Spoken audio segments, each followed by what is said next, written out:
Hello students, high speed classes में आपका स्वागत है। और आज मैं लेकर आया हूँ आपके लिए प्रोजेक्टाइल मोशन पार्ट 2। एक पार्ट मैं आपको पहले से ही बता चुका हूँ और ये पार्ट सेकंड है। पार्ट सेकंड में हम बात करेंगे जो फर्स्ट पार्ट, उसको बताने के बाद मैं इसमें आपको बताऊँगा trajectory, equation of trajectory of projectile motion. अब इसमें देखो जनरल रिजल्ट क्या है। सपोज दैट सबसे पहला पॉइंट ये है, for maximum range, for maximum range, range को मैक्सिमम कैसे करना है, ठीक है ना। हाँ, एक चीज़ और इम्पोर्टेंट है कि यहाँ जितने भी रिजल्ट्स निकल रहे हैं ना, ये सिर्फ और सिर्फ वो तो हम बता ही चुके हैं आपको कहाँ वैलिड होंगे। दूसरी चीज़ ये भी है कि यहाँ एयर रेजिस्टेंस नेगलेक्ट है। अगर हम एयर रेजिस्टेंस को भी कैलकुलेट करेंगे ना, तो फिर यहाँ भाई साहब आवाज़ आ रही है। अगर हम यहाँ एयर रेजिस्टेंस को भी कैलकुलेट करेंगे तो ये रिजल्टों में रिजल्ट्स में थोड़ी सी डिसबैलेंस आ जाएंगे, आंसर करेक्ट नहीं आएंगे, करेक्ट रीडिंग नहीं आएगी, ठीक है ना। तो मैक्सिमम रेंज की हमें क्या ज़रूरत पड़ी, आपने वो देखा होगा ओलंपिक गेम्स होते हैं ना, उसमें कुछ लोग भाला वगैरह फेंकते हैं ना, तो वो जो ज़्यादा दूर फेंक लेगा वो जीत जाएगा। तो उसके लिए उनके एक पर्टिकुलर एंगल होता है, उस पर्टिकुलर एंगल पे ही वो फेंकते हैं, ठीक है। और वो पर्टिकुलर एंगल होता क्या है, वो होता है आपका theta equal to 45 degree. 45 degree पे अगर आप कोई चीज़ फेंकोगे तो बहुत ज़्यादा दूर गिरेगी जाके, ठीक है। बहुत ज़्यादा दूर मतलब मैक्सिमम डिस्टेंस वो कवर कर लेगी, ठीक है ना। दूसरी चीज़, अगर यहाँ एयर रेजिस्टेंस आप कैलकुलेट करोगे तो फिर ये एंगल 45 डिग्री पे काम नहीं करेगा। हो सकता थोड़ा कम हो जाए, 44 डिग्री हो जाए, 43 हो जाए, समझ गए ना। ये 45 कब है, जब एयर रेजिस्टेंस नेग्लिजिबल है, ओके। तो फिर बचेगा क्या, आर मैक्स। आर मैक्स आपका बच जाएगा यू स्क्वायर बाई जी, क्योंकि फॉर्मूला क्या था आर का, आर का फॉर्मूला था u square sine 2 theta by g. ये आर का फॉर्मूला था। अगर थीटा के प्लेस पे आप 45 डिग्री रखोगे ना, 45 टू 90, साइन 90 की वैल्यू 1, तो साइन 90 की वैल्यू 1, तो थीटा आर मैक्स क्या हो जाएगा, u square upon g. R max हो जाएगा आपका यू स्क्वायर अपॉन जी। ये फर्स्ट रिजल्ट आ गया, ठीक है ना। सेकंड रिजल्ट ये है कि अगर आप R को और H को इक्वल कर दें, कुछ निकल के आने वाला है, ठीक है ना। R की वैल्यू क्या थी, u square sine 2 theta upon g, और इसकी वैल्यू क्या थी H की, u square sine square theta by g, 2g, ठीक है ना। अब यहाँ देखो यू स्क्वायर कैंसिल हो जाएगा, जी कैंसिल हो जाएगा। साइन 2 थीटा का फॉर्मूला यूज़ करो। साइन 2 थीटा का फॉर्मूला इससे पहले वाली वीडियो में बताया था मैंने आपको, 2 sine theta cos theta, okay. और इक्वल टू में क्या है, साइन स्क्वायर थीटा। आप चाहो तो एक साइन यहाँ से कॉमन लेके उसको नॉट इक्वल टू 0 कर लो, या फिर इसको कैंसिल आउट कर दो, तो यहाँ बच जाएगा आपका, हाँ, और अपॉन में 2 भी तो है, सॉरी 2 का इधर मल्टीप्लाई करोगे तो 4 हो जाएगा, और ये साइन इधर चला जाएगा, सॉरी कॉस, साइन तो हट गया, तो ये 10 आ जाएगा। तो 10 थीटा इक्वल टू क्या बच गया, 4। ये काम के रिजल्ट्स हैं, बेसिक रिजल्ट है। नीट में डायरेक्ट कभी कभी पूछ दिए जाते हैं, समझ गए ना, इसलिए मैं बेसिक रिजल्ट आपको बता रहा हूँ। इसके बाद एक पॉइंट और है, उस पॉइंट के बाद हम आपको बताएंगे इक्वेशन ऑफ ट्रैजेक्टरी। जो अपन ने पार्टिकल फेंका था, उसने जो प्रोजेक्टाइल पाथ लिया था, उस पाथ की इक्वेशन क्या आएगी, ठीक है ना, इक्वेशन क्या आएगी वो अपन बताने वाले हैं। पहले इसको नोट करो जल्दी से। अब इसमें देखो ये पॉइंट है, मोस्ट इंपॉर्टेंट पॉइंट है, we get the same range for 2 angle of projection theta and 90 minus theta, but in both cases maximum heights attend by the projectiles are different. Mean क्या हुआ इसका, मीन ये हुआ कि 2 angle होते हैं, एक थीटा और एक 90 माइनस थीटा, ठीक है ना। ये दोनों कॉम्प्लीमेंट्री एंगल होते हैं। अगर इन दोनों एंगल पे हम एक ही पॉइंट से अगर किसी पार्टिकल को फेंकेंगे ना, तो जो रेंज है वो सेम आएगी। सेम मतलब सपोज दैट कि आप यहाँ खड़े हो, यहाँ से आपने कोई चीज़ फेंकी तो वो यहाँ गिरी, तो ये यहाँ से यहाँ तक क्या आ गई, रेंज आ गई। और यहीं से एक पार्टिकल आपने और फेंका, वो भी यहीं गिरा, तो उसकी भी रेंज आ गई सेम। बट इन दोनों को देखो, हाइट मैक्सिमम हाइट दोनों की अलग अलग है, तो वो एंगल क्या क्या होंगे, एक एंगल 90 थीटा होगा और एक एंगल 90 माइनस थीटा। इसका मीन ये है, अगर आप एक पार्टिकल को 30 डिग्री पे फेंकेंगे, 30 डिग्री पे फेंकेंगे, तो दूसरा एंगल क्या होगा, 60 डिग्री।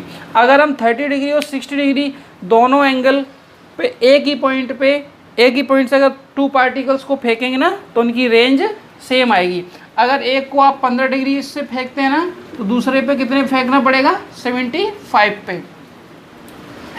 बात समझ रहे ना, इस हिसाब से। तो ये दो वो एंगल हैं जो कॉम्प्लीमेंट्री एंगल होते हैं। इन दोनों एंगल से 2 डिफरेंट बॉडीज अगर एक ही पॉइंट से फेंकी जाए ना, तो उनकी रेंज सेम होगी बट हाइट अलग अलग होगी। ओके, याद रखना है इस पॉइंट, ठीक है ना। इसको जल्दी से नोट कर लो, फिर अपन आगे बात करने वाले हैं इक्वेशन ऑफ ट्राजेक्ट्री, ठीक है ना, इक्वेशन ऑफ ट्राजेक्ट्री। अब इसमें देखो इक्वेशन ऑफ ट्राजेक्ट्री में अपन कैसे इक्वेशन फाइंड करने वाले हैं। आपने किसी पार्टिकल को एक पॉइंट से फेंका, तो वो दूसरे पॉइंट पे गिरा, तो उसने जो पाथ लिया, उसका जो पाथ है, जो रास्ता है उस पार्टिकल का, उस रास्ते का इक्वेशन क्या होगा। वैसे तो आपको 11th में कभी कभी प्रूफ करने के लिए वह जाता है, प्रूफ करो कि प्रोजेक्टाइल मोशन का जो पाथ है वो पैराबोलिक होता है। तो वो पैराबोलिक इसलिए बताया उन्होंने कि लास्ट में जो इक्वेशन निकल के आएगी वो पैराबोलिक इक्वेशन है, पैराबोला की इक्वेशन है मैथमेटिक्स के हिसाब से। तो वो इक्वेशन हमें फाइंड करनी है, ठीक है ना। तो वो कैसे फाइंड करेंगे, उसके लिए फिर से अपन क्या करते हैं, सपोज दैट यहाँ से आपने पॉइंट ए से पॉइंट बी तक आपने किसी पार्टिकल को फेंका, ठीक है ना, यहाँ तक, और ये आपने u वेलोसिटी से फेंका। किस वेलोसिटी से फेंका, u वेलोसिटी से आपने इसको फेंका। ओके, तो इसका हॉरिजॉन्टल कंपोनेंट क्या हो जाएगा, u cos theta, vertical component क्या हो जाएगा, u sin थीटा, ठीक है ना। अब आप ऐसे समझो कि सपोज दैट t टाइम में पार्टिकल यहाँ पहुँच गया, ठीक है ना। तो वर्टिकल डायरेक्शन में इसकी हाइट क्या ले ली हमने, y, और हॉरिजॉन्टल डायरेक्शन में इसकी हाइट इसकी डिस्टेंस क्या ले ली हमने, x। तो इस पॉइंट के कोऑर्डिनेट क्या हो जाएंगे, x, y।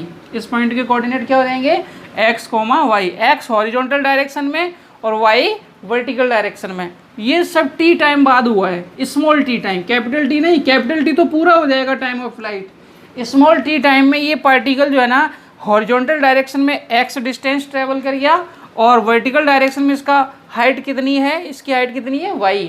तो अब यहाँ देखो, फॉर हॉरिजॉन्टल डायरेक्शन, अब इसमें देखो हॉरिजॉन्टल डायरेक्शन में आपको पता है कि u cos थीटा कभी चेंज नहीं होगा। क्यों नहीं होगा, क्योंकि हॉरिजॉन्टल डायरेक्शन में किसी भी टाइप का कोई एक्सेलरेशन नहीं है। तो जब कोई एक्सेलरेशन नहीं है ना, तो सिंपली आप कितना डिस्टेंस ट्रेवल करेंगे, x। तो डिस्टेंस इज इक्वल टू क्या होता है, स्पीड या velocity u cos theta into time small t। तो स्मॉल t कितना हो जाएगा आपका, x upon u cos theta. Equation number इसको 1 दे देते हैं, ठीक है। बोलो भाई। अब इसके बाद क्या करना है आपको, इसके बाद हमें करना है vertical direction, for vertical direction, ठीक है ना। तो s is equal to u t plus half a t square, f is equal to s is equal to u t plus half a t square. ये formula लगाते हैं। s कितनी height है उसकी, y, u वर्टिकल डायरेक्शन में इसकी velocity क्या है, u sin theta, u sin theta into T plus half, और यहाँ a के प्लस पे माइनस जी इंटू टी स्क्वायर। अब कुछ नहीं करना, आपको क्या करना है, ये जो t की वैल्यू है ना, ये कहाँ से आया पता है ना, ये distance is equal to velocity into time. ये फॉर्मूला होता है, बिल्कुल आपने 5वीं 6वीं क्लास में पढ़ा होगा, ठीक है ना। तो टाइम इज इक्वल टू हो जाएगा ये x upon you cos theta. अब यहाँ देखो, ये फॉर्मूला आपने पढ़ा होगा, अभी भी बताया आपको। x के प्लेस पे क्या पुट करोगे, वर्टिकल डायरेक्शन में आप कितना हाइट लेंगे इसको, y। तो y इज इक्वल टू इसकी u कितना है, आप चाहो तो ऐसे कर लो, इसमें सफिक्स में y यूज़ कर लिया करो। चलो s, बस एस वाई वर्टिकल डायरेक्शन में डिस्प्लेसमेंट या हाइट y, वर्टिकल डायरेक्शन में वेलोसिटी का component u sign theta into time into vertical direction में एक्सेलरेशन ए वाई कितना माइनस जी और इंटू टी स्क्वायर। अब इसमें ये देखो, ये जो t की वैल्यू है ना, ये जो t की वैल्यू वहाँ रखो तो ये हो जाएगा आपका y is equal to u sine theta into x upon u cos theta, ये वहाँ से आगे आ जाएगा तो g अपॉन 2 और यहाँ टी स्क्वायर है ना तो ये एक्स स्क्वायर हो जाएगा, x square upon you square cos square theta. Okay, तो ये हो जाएगा आपका u से u कैंसिल आउट हो जाएगा और ये साइन अपॉन कॉस क्या हो जाएगा टेन, तो ये x tan theta minus g x square upon 2u square cos square theta.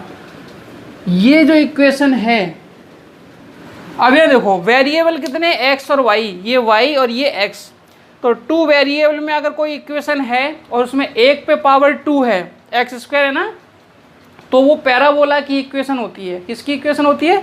Parabola की। इसीलिए हम बोल देते हैं कि जो प्रोजेक्टाइल है उसका जो पाथ है वो कैसा पाथ है? प्रोजेक्टाइल पाथ है, ठीक है ना, मतलब पैराबोलिक पाथ है। This is an equation of parabola called as trajectory equation of projectile motion. ये पैराबोला की इक्वेशन है और इसी को अपन बोलते हैं इक्वेशन ऑफ ट्राजेक्टरी। ये ए से लेके बी तक ये वाला जो पाथ है, इस पाथ की इक्वेशन ये है। एक फॉर्म तो ये है, दूसरा फॉर्म अपन ऐसे भी कर सकते हैं, ये कॉस स्क्वायर ऊपर जाएगा, ये कॉस स्क्वायर ऊपर जाएगा, तो कॉस स्क्वायर ऊपर जाएगा तो ये सेक स्क्वायर हो जाएगा। क्या हो जाएगा? ये sec square theta, 1 upon cos square theta sec square theta होता है ना, तो ये ऊपर जाएगा सेक स्क्वायर थीटा हो जाएगा। और सेक स्क्वायर थीटा को क्या लिख सकते हैं? अगर आपने 10th में भी ट्रिगोनोमेट्री पढ़ी है ना, तो सेक स्क्वायर थीटा होता है 1 प्लस टेन स्क्वायर थीटा और बाई 2 स्क्वायर 2u स्क्वायर। एक फॉर्म ये है इसकी, तो इसको भी याद रखना माइंड में, ठीक है ना। क्लियर है कि नहीं? एक फॉर्म और है, आप इसको जल्दी से नोट करो, वीडियो को पॉज करके इसको जल्दी से नोट करो। एक फॉर्म और इसकी और हम बताते हैं आपको, ठीक है ना। नोट कर लिया क्या? हाँ, अभी मिटा देता हूँ मैं इसको। एक फॉर्म इसकी और रह गई है, वो भी मैं आपको यही बता देता हूँ। आप ऐसे समझो, यहाँ से आ जाओ, y is equal to x tan theta. आपने एक्स टेन थीटा कॉमन ले लिया RHS में से, ठीक है ना, तो ये एक्स टेन थीटा कॉमन चला गया, क्या बचेगा यहाँ पे? 1 माइनस एक्स गया ऊपर से, तो ऊपर क्या बचेगा? gx और 2u square cos square theta into tan theta. अब आप सोच रहे हो कि ये टेन थीटा कहाँ से आ गया? यहाँ ऊपर से देखो x कॉमन गया, x कॉमन गया तो x तो कॉमन चला गया ना, ऊपर से टेन थीटा कॉमन गया, तो यहाँ तो टेन थीटा था ही नहीं। तो कभी भी कोई चीज़ कॉमन लेते हैं और वहाँ पे वो ना हो तो उसका वहाँ डिवाइड होता है, तो यहाँ टेन थीटा का डिवाइड होगा, क्योंकि यहाँ ऊपर टेन थीटा कॉमन नहीं था। समझ गए ना? इसलिए टेन थीटा को क्या लिख सकते हैं अपन?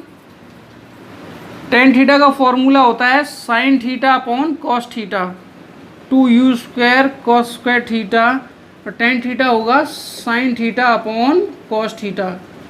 तो ये कॉस एक कॉस कैंसिल आउट हो जाएगा, तो ये हो जाएगा x tan theta 1 minus g x upon 2u square cos theta sine theta. अब इसमें हमने क्या किया? g का डिवाइड कर लिया, g का मल्टीप्लाई कर लिया, तो ये वाला g यहाँ से कैंसिल आउट हो जाएगा। आप चाहो तो इसी को नीचे ले आओ, अगर आप ज़्यादा समझदार हो तो यही इसी को नीचे ले आ सकते हैं, इसकी ज़रूरत नहीं पड़ेगी, ठीक है। तो ये जो इतना इतना है, ये कैपिटल R का फॉर्मूला होता है, चेक कर लेना पिछले लेक्चर में। तो ये एक्स टेन थीटा 1 माइनस ये हो जाएगा आपका x अपॉन कैपिटल R। ये आ गया आपका इक्वेशन ऑफ ट्राजेक्टरी। तो इसके 3 फॉर्म हमने आपको बताए और ये तीनों फॉर्म आपको याद रखने हैं। ये इक्वेशन ऑफ ट्राजेक्टरी हो गया, ये पैराबोला 11th स्टैंडर्ड पे कंप्लीट हो गया। सॉरी प्रोजेक्टाइल मोशन जो है ना 11th स्टैंडर्ड पे कंप्लीट हो गई। अब इसके न्यूमेरिकल बताऊंगा, फिर मैं इसको एडवांस लेवल पे बताऊंगा आपको, ठीक है ना। अगर आपको ये वीडियो अच्छा लगा हो तो इसको लाइक करें और इसको ज़्यादा से ज़्यादा शेयर करें और चैनल को सब्सक्राइब करना ना भूलें। ओके, मिलते हैं अगले वीडियो में, इसको नोट कर लो जल्दी से। तब तक के लिए थैंक यू।